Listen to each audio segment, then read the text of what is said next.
So please welcome Richard Osgood.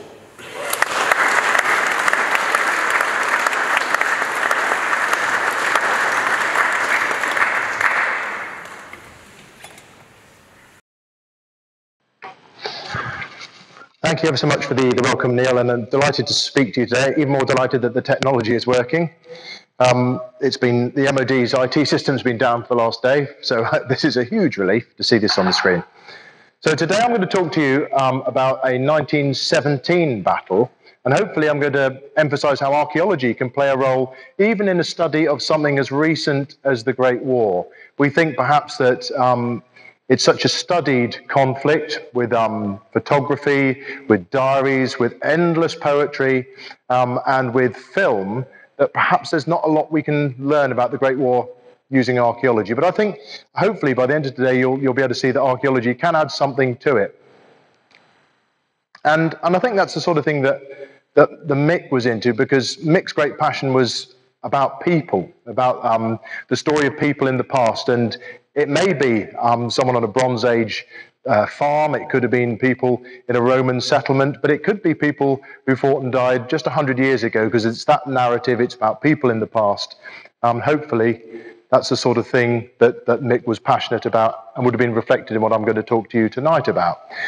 Doing that terrible sin of reading out text on a slide, you'll be pleased to hear there aren't many textual things, but I thought this is a sort of thing, this is a quote from Mick, and I thought this would be pertinent to put the whole evening into context. And he said, archaeology is not essential.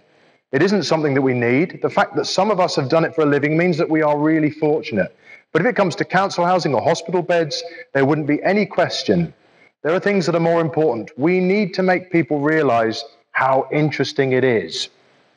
And I think the archaeology of the Great War is one of those things that can make people realize how interesting it is. Perhaps not surprisingly, given that I work for the Ministry of Defence, I'm asked way more about the archaeology of the First World War and indeed the Second World War than I ever am about 6th century Anglo-Saxon cemeteries. And Neil's mentioned this is the umbrella thing, Operation Nightingale, because this is a piece of field work that we did. We actually started in the field a couple of years ago with some surveying, small amount of digging last year, and hopefully that'll continue for a few years into the future. Because we do the archaeology of the Great War very frequently with service personnel, because it is their tribal narrative. They have their own costume, language, customs, tradition. The military are a tribe, and this is their tribal story. So if I can get them into this sort of thing, that's serving personnel as well, if I can get them into First World War or Second World War military archaeology, then that's the topmost part of the palimpsest, and you can go down the layers and say, well, it doesn't take place in a divorced landscape. There are lots of things going on around there. Reading of topography happens in prehistory and happens in the Roman period and onwards, as it does in the First World War. So it doesn't happen in isolation. So it's a useful narrative for me to get the soldiers to consider it. And being based on Salisbury Plain, we have a wonderful host of archaeology. We have over 300 scheduled monuments, parts of the World Heritage Site.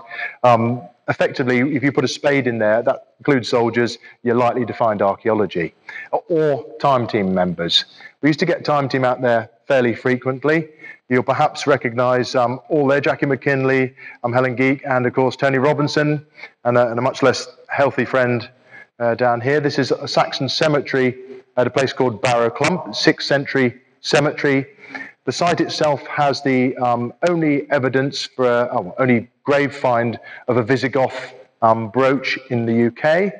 It's also got the furthest southwest cremation from the 6th century. So there's a lot of good things going on there, but this is another of these sites where my burrowing friends are throwing things out. So badgers and rabbits kicking out human remains. It was on heritage at risk, but because we've been able to get some of the wounded service personnel in to assist professional archaeologists, the cemetery has now been excavated and the site's off the at-risk list. So time team here, much in evidence, filming that fieldwork. We've had other members of time team as well. This is another First World War site actually on Salisbury Plain. There seems to be a real interest in practice trenches at the moment, moving away from the story of people being sent to the Western Front with no idea of what they're doing, because it's not true. All across the UK, practice trenches are excavated, initially by some of the regular army units, but then engineers come in, and then it's all part of training because it brings ethos together, unit cohesion, discipline, all those sorts of things that the army likes. But it gives practice as well. And these are things that aren't simply scrapes in the ground. They are building to quite a scale. And I know some of the audience know this site. This is Perham Down, out on the east of the training area. These are big dugouts that are timber lined with corrugated iron, or wriggly tin as the army calls it, on the top. They're eating in there. You're finding tins of sardines, thankfully nothing in them. You're finding empty tins of milk for people to pour into their brew. All the sorts of things that you're going to do on the Western Front if you're not being attacked by the Germans, because actually the fighting is a relatively small part of it. But proper training. Here's Cirencester, as you probably recognise, having a look at some of our field work a couple of years ago on the centenary of the Battle of the Somme. And the individuals you see there, pictures of them on the spoil heap, looking over our excavation, they trained there in 1915 in readiness for the Battle of the Somme. In fact, these are members of the Middlesex Regiment that attack a place called the Hawthorne Crater, and you see that being blown up on the Malins film called The Battle of the Somme. When that film came out, more people watched it than Star Wars. That's an astonishing thing. And in that film as well, you see British soldiers being killed, you see the effects of rigor mortis, something that you just wouldn't see on today's news broadcast. You just can't imagine it. But this film showed all those sorts of things. It also showed these individuals, the Middlesex Regiment, attacking the crater, and you can see little figures dropping down as they're gradually hit and they retreat.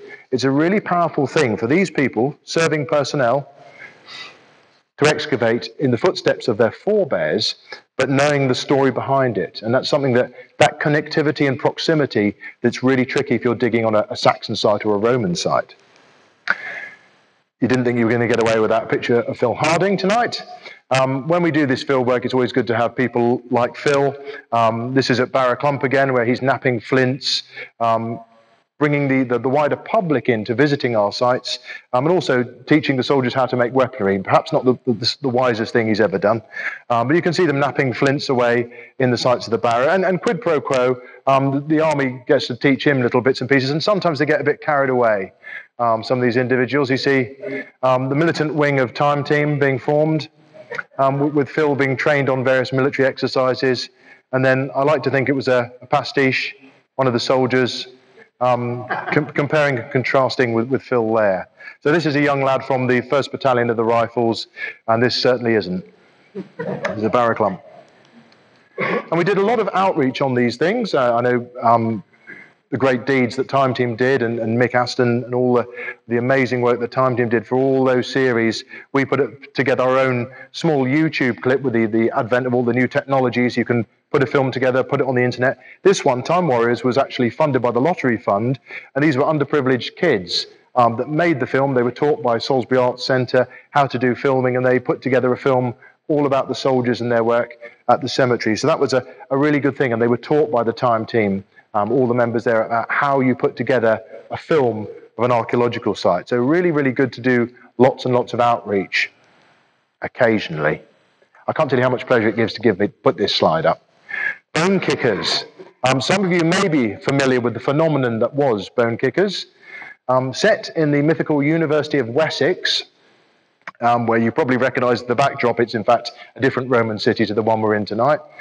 So set in Bath, bone kickers had a sort of crime detective edge set with an archaeological, within an archaeological unit. I think some of the techniques were probably not as Neil would recommend for his staff, but nonetheless, it gained a few viewers on BBC One for the first episode, and it tailed off afterwards. But one of the episodes was the excavation of a First World War tank. Here you go. It's a nice thing. You just straight on top of it. You look down into the empty hatch, and you find what turns out to be the body of Joan of Arc. I didn't say it was any good. Anyway, so excavating straight down onto the tank, finding the body of Joan of Arc, and the body is promptly stolen then by the Ministry of Defence archaeologist. Now, I haven't a clue where it is, but anyway, that's what happens. You'll see on the side of the tank still written Joan, all helpful clues. So that made me think, well, it can't be that hard. What about digging some tanks? Actually, that's not true at all, but that's the background of the only research to look at excavating tanks of the First World War. The real background for this is that there's a lot of archaeology that is happening on the sites of the Western Front. As you know, it stretches from Newport in Belgium right the way down to the Swiss border, only a relatively narrow band, but up towards the north where the British and the Empire troops are fighting. They've left behind a huge legacy of archaeology. Some of it's on the tentative World Heritage Site list around Belgium, but there is a huge legacy of materiel out on the Western Front, and a lot of these things tell stories about the Great War. And we were working in, actually in Ypres, in Belgium, when one of the residents in Bullock said there were rumours of a First World War Australian mass grave at this site of Bullock, part of the Battle of Arras in 1917. And this was at the time where some of you may be familiar with a site called Fromelles, which there was a big Australian mass grave that was excavated, and the first new Commonwealth War Grave Cemetery in 50 years was put in this place of Fromelles, a mass grave of about 250 Australians. The bulk of them have been identified through DNA techniques, and that's one of the reasons why archaeology is so important. It's enabled that the advances in archaeology and the science associated with it has enabled identification of some of these individuals. Well, there's rumours of a site in Bullock as well, but the French authorities are fairly sensitive about this. So we felt that the best way to look at the landscape wasn't to look for mass graves, not prospecting for bodies, but looking at the key thing of the Battle of Bullock, which is in fact these tanks.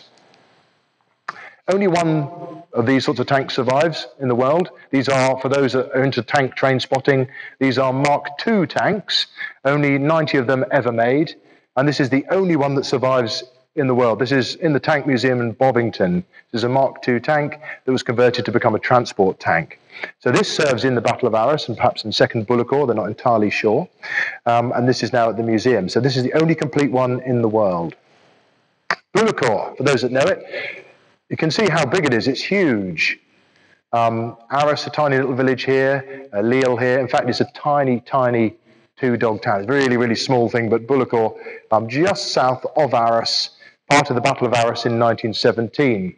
Arras famous for having a load of chalk caves and tunnels. Just to north of it, the Canadians attack at Vimy Ridge, capturing the ridge. The British fight through the tunnels and come up and capture it. And at the south, in the village of Bullock, we have the Australians. Those of you that have been around the Western Front would probably think that most of the fighting was done by Australians. There are statues of Aussies absolutely everywhere. In fact, you can get Australian statues, Canadian statues, quite a few Scotsmen in kilts playing bagpipes, very few English. Quite odd, but Australians are everywhere. So the Australian 4th Division fights alongside the Tank Corps, and the tanks first come into battle in 1916 at the Battle of Flers-Courcelette as part of the Battle of the Somme, with the, not surprisingly, the Mark I tank. And the idea is adopted by Haig as being probably quite a good thing. Haig is not an unimaginative commander. He sees the potential for these land ships under the initial command of Churchill and the Admiralty, how these things could actually be providing a breakthrough in the battle. So the part of the Battle of Arras, they want to use tanks to support the Australians in the south. And it's not a quagmire, it's a sort of landscape initially that it might have worked in. But what you don't want is to have artillery firing. If you have artillery firing, it's going to make a much more of a morass of the battlefield. So the Australian 4th Division is not provided with much artillery support because the tanks are going to do the work. The real problem for the Australians is, I mentioned that they're going to use Mark II tanks, only 90 ever made. These are training tanks. These aren't the big armoured things that come in Cambrai later in the year in November. These are practice tanks. They are not armoured. They're made of metal, but they're not armoured. So the Australians are given 12 of these things with British tank crews to support them, to take out the German positions, knock down the wire. 12 of them go into battle, and they're all pretty much destroyed. 9 of them don't come back, knocked out on the battlefield, and the Australians then have to attack without any armoured support. And as a result, it's an absolute disaster. Now, archaeology at Bullock, there's not been any First World War archaeology done, apart from maybe this thing. This is Dr. John Laffin, who wrote this sensitively titled book, Digging Up the Diggers' War. John was an Australian ex-serviceman who went around the battlefields of the First World War looking for traces of Australian fighting from 1916 to 1918, when the Australians are out on the Western Front.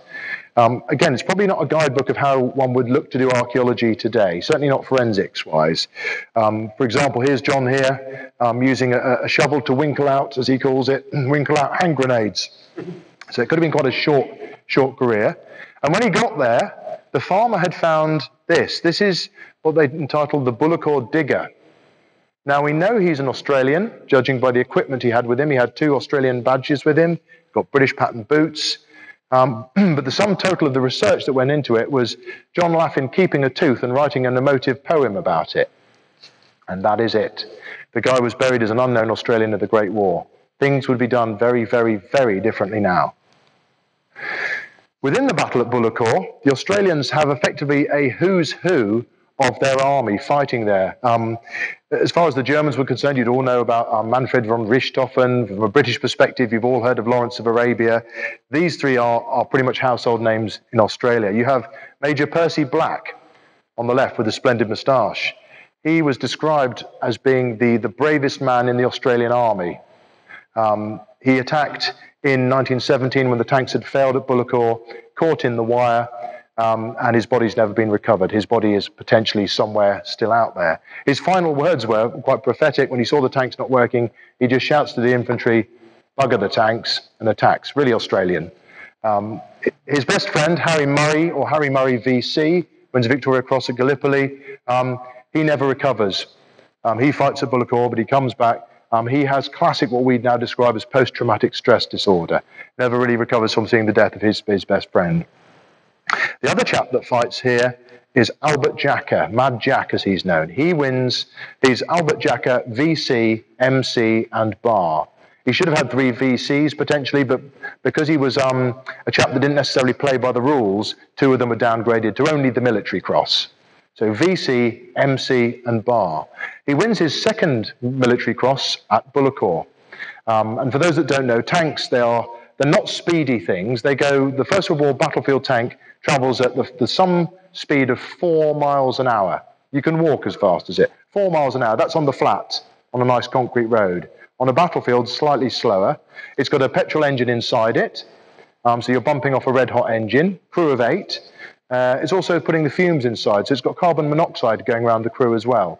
So probably not the best place to be, but these tanks going across the battlefield have to follow a guidance line, and what they did is they laid tape out, mine tape, and the tanks would follow that. On the day of the battle, or just before, Jacka sees this tape laid out, and he sees a German officer at the other end has found it. He started to pull the tape, a bit like if you've seen the Bridge on the River Kwai film, when the communication tape is found. Well, he's found the tape, and he's looking to see what happens. Jacka notices this, he runs over, punches the German, knocks him out, and brings him back to British lines. Whereupon the German complains that he's been manhandled by someone who's not a gentleman. The British asked to point out who it was. They said, well, it's this chap, it's Jacka. I'd be quiet, you're just lucky you're alive still. So, BC and Bar, MC and Bar. So these are the 3 individuals that fight at Bullock of great fame, and Percy Black doesn't come back. And he is somebody for whom the Australians are still searching. Within Britain, we don't go looking for our war dead. In Australia, however, there's a lot of political pressure still to find Percy Black. There may be no trace of him left, but there's still pressure to try and find him. The other great thing about Bullock is it's fought in a snowstorm. I see you've still got some traces of snow in the Cotswolds, which was quite dramatic. But this was fought in April 1917, carpeted in white. So when these tanks are camouflaged, in fact, it doesn't work at all because you've got a huge, brightly coloured thing going across the battlefield. So these guys are freezing outside. Ones inside the tanks are boiling. If you go to Bullock today, the museum has lots of rust, but it's collected from all over the place. It's just taken up from the fields and then placed into museums. There are rust museums everywhere on the Western Front. This is, in fact, in Canberra. This is their example of a tank of the First World War in the Australian War Memorial, and because of the association with the 4th Division, this is a Bullock tank, what's left of one. This is Tank 799. The other thing about Bullock, it's the first time the Germans capture British tanks. So here you are, you see all these pictures of Germans on the battlefield These are all postcards. The British are told not to take cameras into battle, and that doesn't stop them, but they're told not to. The Germans are encouraged. So they are all taking pictures. They're all posing next to these knocked out monsters, and these end up on postcards going back to Germany. So if you want to ever find pictures of British tanks, German eBay, that's the place for it. It's a wonderful resource tool. So you look on here, these are all Bullock tanks. These are Mark II tanks, all knocked out, and these are all making their way back to Germany. They evaluate them in the field. They fire at them. They work out what their ammunition works against them and what doesn't. And that goes back to German high command. So when it comes to the later tank battles, they know exactly what's going to work. Except, as I've told you, these are practice tanks. So when the Germans faced the real Mark IV armoured tanks at the Battle of Cambrai on the 20th of November, their tactics don't work. Bit of a Pyrrhic victory for the Brits. Now, one of the great things about doing archaeology of the Great War is you have the potential for having pictures of your small finds before you try and excavate them. This is Tank 796 in the battlefield at Bullock, having been knocked out. The story behind this one, it was commanded by a Scotsman, Second Lieutenant Skinner, crew of 8, as I've mentioned, and the crews move up towards the village. Most of them get knocked out gradually, and 796 is the only tank that gets to the edge of the village of Bullock, whereupon its gearbox breaks when it's on the edge of a big shell crater. The Germans then bring 77mm artillery pieces and gradually start knocking lumps out of it. Skinner decides being in the tank is probably a really unsafe place to be, so he rescues the machine guns out of the back of it, gets all of his crew out, and they get back to the British lines. Skinner, as a result, is awarded the Military Cross for gallantry for saving his crew. This is Tank 796. So this is the one we were really keen on seeing if we could locate roughly where this thing had got to when it was destroyed. So this is 796. It's what's called a mail tank. It's none too subtle. It's a military thing. The male tanks have a big sticky out gun. I'll leave you to interpret. Female tanks have machine guns. They're altogether more delicate. So anyway, big 6-pounder naval gun. This is 796. Also, wonderful air photography. This is all the sorts of techniques you do on a standard archaeological desktop piece of work. You go and look at your maps, look at your air photographs, do some remote sensing. This is the Hindenburg line, which is surrounding Bullock. The Germans have retreated here in 1917. They've surrounded Bullock with huge fortifications. These are all trenches. Another communication trench going back here. You can see the odd shell crater around here. These stripes here are the belts of barbed wire. So what a huge task it is for the Australians to break through the trenches, get through the barbed wire, and then get through these deep German dugouts. Herculean effort to even think about it. The other thing you can notice is the Germans, this is taken in April 17, just after the battle, they've annotated elements, and you can see here a knocked out tank. You can also trace the route it takes before it breaks down. So you're able to get the minutiae of a day's fighting through aerial photographic survey. Some of the Allied trench maps also note tank, tank. These are knocked out vehicles because they become focal points in the landscape. If you're going to bury bodies, having a tank there is quite good because you can go back and recover them afterwards. By the same token, the Germans can reutilize the tanks as strong points, machine gun posts, or to evaluate techniques on. As I've mentioned before, the reason for doing this was to try and see where on earth any of these things finally got to, because it wasn't really mapped. Lots of the tanks are destroyed completely. Some of them end up being taken away. The map you've got is very, very large tank over quite a small map. So these are roughly where the official Australian historian, Charles Bean, thinks the tanks got to. 796 is this one here, the Skinner's tank. And other people have tried to make a best guess at it. But we wanted to see what archaeology could bring to the mapping picture of the First World War. See if archaeological techniques that we use for traditional archaeological sites could actually benefit the First World War studies. The big feature of the landscape that is still there is this thing here, is the railway embankment. eBay again. This was a collection that turned up in Germany, written by this chap. We don't know his name. We know his first name, but not his surname. But he talks about destroying a tank at Bullock, the First Battle of Bullock. He said, we put a machine gun in its way. We might as well, with our rifles, have thrown frozen peas at it. But with the machine gun, we hit it 4,000 times, and eventually it caught fire. This is the low gear ratio from that tank, from tank 799, and here's his letter writing about it. Once it caught fire, 2 of the crew were taken out and captured, but its officer was so badly wounded, he was on the verge of being immolated. He dies right at the edge of the tank, and the German soldiers bury him next to the tank. The standard story of that was actually British soldiers recovered him and buried his body. It's not true. The Germans were doing that, but that doesn't fit with the narrative of the beastly Hun. So it's changed in the history books to being buried by British. In fact, it was this guy and his men. So we looked for 2 tanks, in fact. Tank 797, this is Lieutenant Cuthbert Burkitt. We were looking at maps, air photographs, geophysics, field walking, and postcards.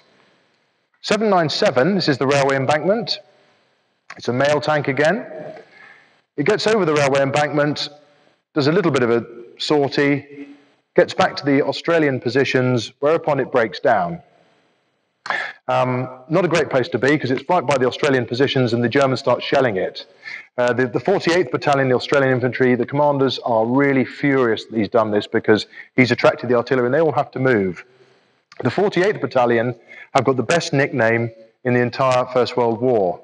They are known as the Joan of Arcs because they had 7 officers called Lean in it. They are made of all leans. Brilliant. So anyway, that's the 48th Battalion, based here. The tank was knocked out here, and we know that from this air photograph. This is the railway embankment. This is a photograph taken by the Germans in 1917, railway embankment.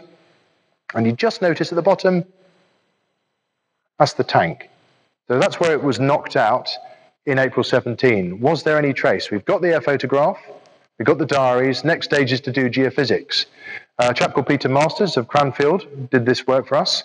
And following the railway embankment, you've got lots of noise here that's either part of the railway or potentially Australian dugouts put into it. Across the battlefield, though, huge amounts of metal, as you'd probably expect. The grid reference for the knocked out tank is here, and there is a large metallic noise. So we did some field walking to follow this up. These are all service personnel doing the work. And we were permitted, the first bit of archaeology permitted in this part of France, and it took me 3 years to get the permit, we were permitted 2 5-meter test pits over a very, very big battlefield. So we were quite nervous about where we put our holes, because if we were out, then we were going to find nothing. So this is the area where 797 was. We've geo-rectified all the trench maps. Here's our 5-meter gamble. And the big metallic noise, the screw picket. It's a piece of fence to hold up the barbed wire of the trenches inside a shell crater. You can see the shell crater here. We've quarter-sectioned it. So that was it. That was our 5-meter by 5-meter gamble looking for that tank.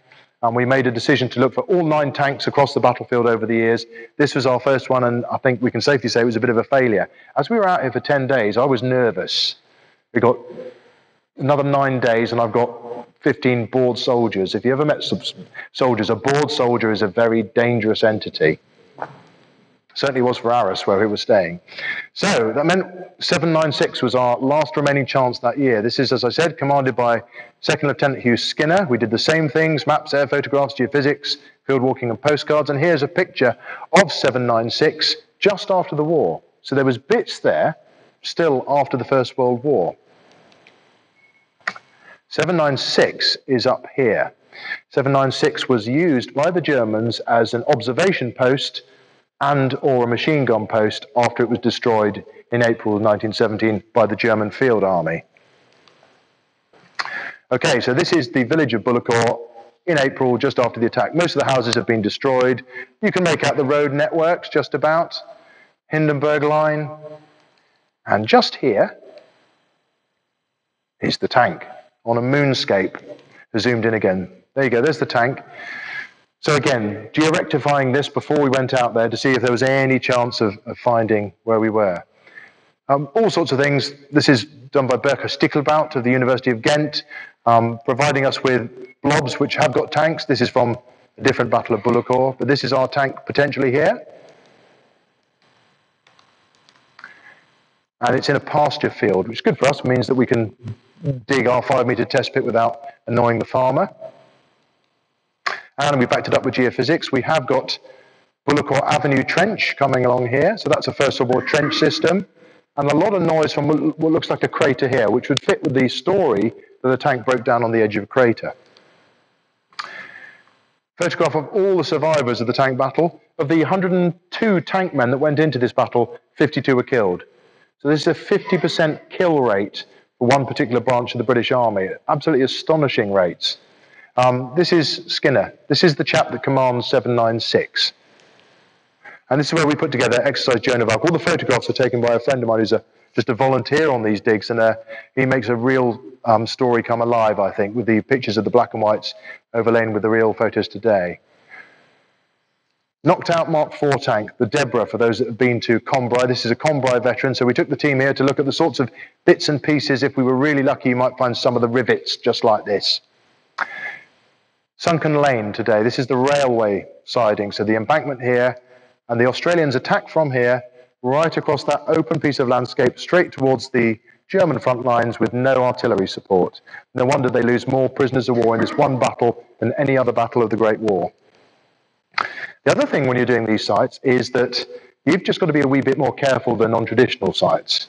The risk assessments are usually fairly robust, as is the insurance, because what looks like an exhaust pipe just lying out on the surface is in fact a Stokes mortar. That's live, it carries chemical weaponry. So I dread to think, I mean, walking around Salisbury today probably quite full of chemicals, but walking around here, really full of chemicals.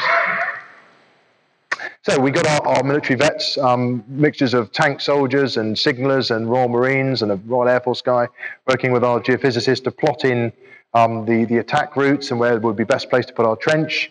And then all the regulation of the French, we have to have all our signs up in French, which really tests Google Translate, I have to say. First thing is to get the hay crop off, so as not to annoy the farmer.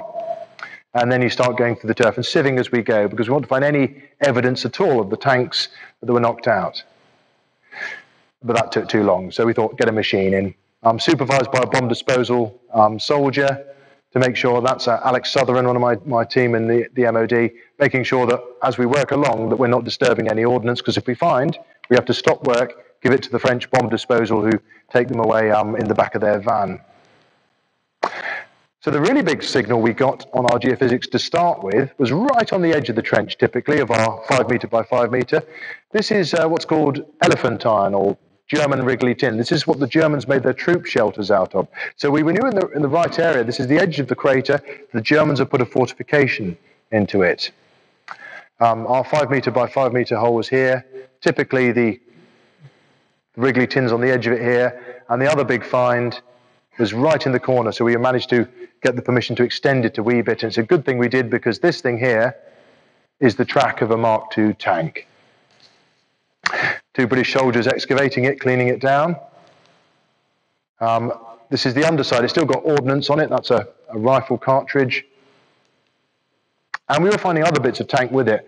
You've got to be a bit of an expert. There is a Haynes manual on the tank, believe it or not, but you've got to be a bit of an expert to know what you're looking at. So we had those with us.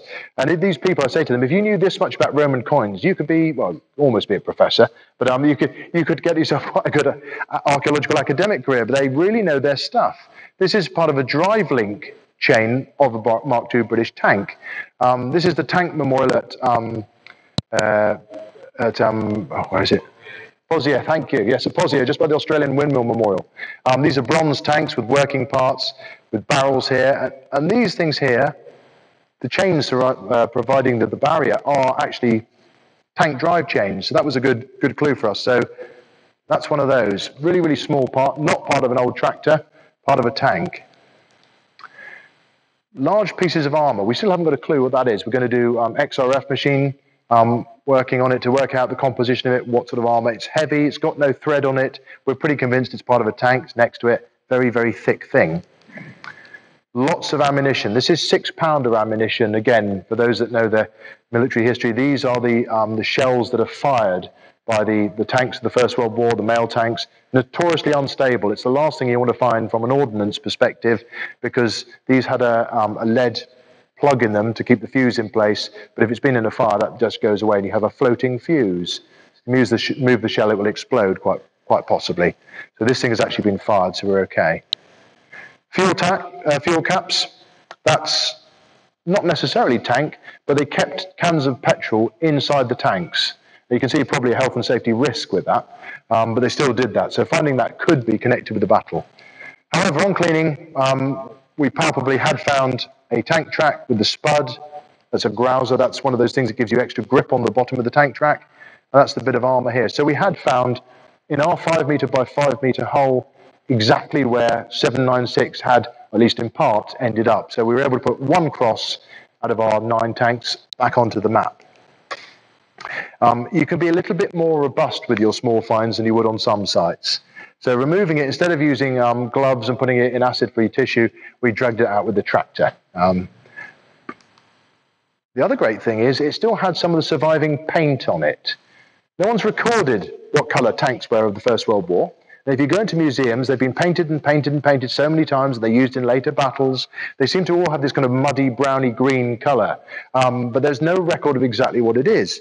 Our tank track, and admittedly it's only track, so it might not have been the same across the whole tank, had red undercoat and a green colour on the top.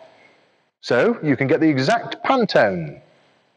The Pantone for this tank is British Racing Green.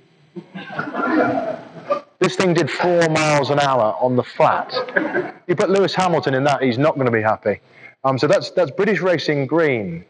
Now, they may not have been all that coloured. I think the real thing about this is that these tanks were made by agricultural companies. Things like Foster's of Lincoln made a lot of these. They made traction engines, steam engines, and that is the colour of a lot of those steam engines. So I think a lot of these tanks were initially given a slap of racing green or whatever they had in the factory. And yes, they may have been camouflaged. Some of them did have the fancy dazzle paintwork on them, and they will have changed later on. But I think some of them would initially have been given this sort of green colour just to give it a colour scheme.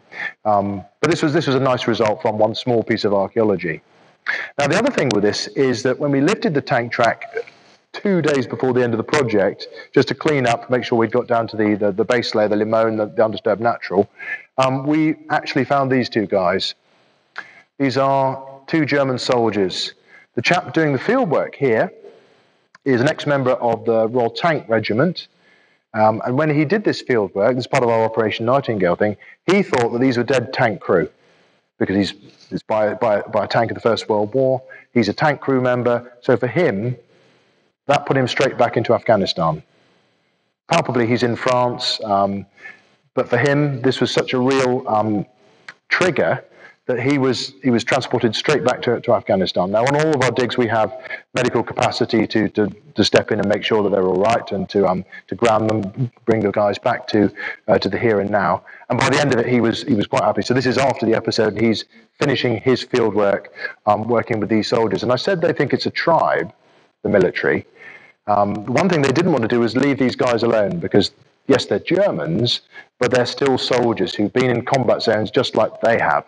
So it took us 2 days to excavate these properly, and all the British military guys pitched tents around the site at night, camped around to make sure that nobody was going to loot the bodies, no one was going to come in and take away the remains of their boys, their men, even though they're German soldiers. So that was a really interesting element. So when we got the tank track laid on top of them, they weren't squashed by the tank. The bones are in very good condition. What we think has happened is these are the remains of either Germans who have used the tank as an observation post, or they're part of a machine gun crew because they used the site as well. This is a young man. He's got his gas mask here, so that gives you good dating evidence. It's got to be after 1916 for that gas mask. He's got a big bit of fragmentation here. Still got his jack boots on. He has pistol ammunition here, so he's either an officer, which he's not with his insignia, or he's got part of a machine gun crew because they have pistols. Another guy here, got his gas mask on. The big ringlet there, that's part of his Zeltbahn, his ground sheet. So there's been some attempt to cover them. We think they're shot or hit with artillery, and they die in that position. They've not been given any ceremony. There's no formula of burial. These guys are just killed, and they lie where they were killed in 1917. No coins on them to date them. We know they're Prussians by their insignia. We know they're from the 2nd Company of some Prussian unit because they've got 2s on their epaulette buttons. That's as far as we've got so far. The bodies are all with the Germans with the VDK, their equivalent of the war graves, to see if they can have any chance of changing them from what they are at the moment, of unbekannt Soldat, to being named Germans in a cemetery. They're going to get reburied with headstones. There's a part of it's a mirror for a periscope there. So here's the boots and the hobnails on them, and the number 2. So that's the overlay of where the tank track was found with them, but as I said, it's not something that squashed them. This one little bit of extension we had to cut to retrieve the rest of this individual, it was only about 60 centimetres square. Within that, there were 9 live British hand grenades, 2 stick grenades, a detonator, and a gas shell. So our bomb disposal chap was really unhappy with us doing this work, but it shows you how a small area can still be covered in very, very dangerous substances. So that's the story of the excavation. In that small 5x5 that we've managed to get colour of the tank, final resting place of a tank, recovered 2 German soldiers who might be identified, and they will have a war grave. So it's the story of people. It's the story of getting back to 100 years ago through archaeology and bringing their stories to life and getting back to that narrative, I think. And I was looking when Neil asked me to do this about what happened 100 years ago today. What was going on 100 years ago? Well, March 2018, you're just about to start the German spring offensive, the Kaiserschlacht. The Germans have brought all their armies away from the Russian front because the Russians are out of the war, and they are fighting the Allied forces and pushing them back. The Brits, the French, and the Allied Commonwealth soldiers are desperately trying to hold them up until there are enough of the Americans to break them. And the Germans realize this. They know it's a last chance. They're gradually getting held up, and it comes into the 100 days later on when the Allies push them right off the battlefields. And there was a lot of tank action going on. And there's one chap here, Wilfred Jack, who is based just 2 kilometers away from where we did that excavation in Bullock. He's a Cirencester chap, 4th Battalion Tank Corps, as you can see. He used to be the Machine Gun Corps. He's killed just a few days later. So he's part of this attack of holding up the Germans, dies at the age of 26, and he has no known grave. He's in the tanks. The tank soldiers quite often didn't get graves because getting out of a tank, you had about a second or two if you're one of the rear gunners. At the front, you're not going to get out because the flames will just immolate them. So he has no known grave. He's commemorated on Pozières Memorial to the tank crews. He is commemorated up here on your memorial on the church in the middle of Cirencester. So 100 years ago today, he was going into action and he never made it back. So it's a Cirencester boy for whom there is a story from that name on the war memorial, and it's related to the tanks at Bullock. There's another quote from Mick. Their job's to do archaeology. It's about time team. And if that was an archaeology that meant nothing to ordinary people, there was no point in it. Hopefully tonight we've seen that the archaeology that was done on this project was done by ordinary people who did extraordinary work. And that's the military people I'm talking about, to tell a tale of ordinary people who performed extraordinary deeds. And hopefully it's linking through to all those things that Mick held very, very dear. When we got back, we got a lottery grant to build a 2/3 scale replica of Tank 796. You can see our stencil going on. This is a Mark II tank. We take it around schools to talk about the battles of the First World War, the tank crews. They always like to throw the cuddly pigeon out for the message out of the back of this thing. We're going to have to repaint it now because we know the colour of this thing, racing green. We don't always insist upon team members having a tattoo of the fieldwork, but if we do, I'm going to make sure that we dig at Cerne Abbas at some point. So here's some kids in the car park at Devises School with our military takeover, seeing with 2 of the military veterans at the back who worked on the build of the tank project. And we show them the face masks used by tank crews. That's to stop the splinters of metal on the inside flaking off and hitting them, the Redhot shards. So giving them all their stories about the First World War. I'll end with a quote that Mick came up with. Time Team, as you may know, did all sorts of sites from early prehistory at places like Goff's Cave in Somerset, right up to Second World War sites. And here's a quote he put down on the B-17. I found the making of this program, this is a an American bomber, found the making of this program a very moving experience. As a small boy after the war, I was very excited by aeroplanes and I knew a lot about them. Being asthmatic, I had plenty of time to make models. Lots of our guys make models as part of their catharsis and getting manual dexterity back. Archaeologists often say that their aim is to dig up the people of the period at which they're looking. Usually we've very little to go on and the details of individuals and events are not very clear. Reedham was different. Some of the people involved in the events were still alive, and we had personal possessions of the young men whose names were known. In the end, I found it all a bit too much to take. And there is that proximity of the First World War that it is different to standard archaeology. There is an emotion with it, no matter how scientific you try and be. The fact that you are in this grieving landscape still, the economies are based on museums and people visiting these sites. And there are pilgrimages that still go on to this day. And there are more Germans coming now to the battlefields and looking at them. In fact, when we exhumed those 2 German soldiers, they were being watched all the time by 2 tourists, just watching us dig 2 Germans up. Well, from behind the screens anyway. So it is a powerful story, but nonetheless, hopefully, it's one that you'll agree that archaeology brings something to. And I think Mick would certainly agree that although it's close and it's a bit too much to take, it's worth doing. So thank you for listening. Thanks to all these organisations that help out, and please put money in the tin. Thank you very much.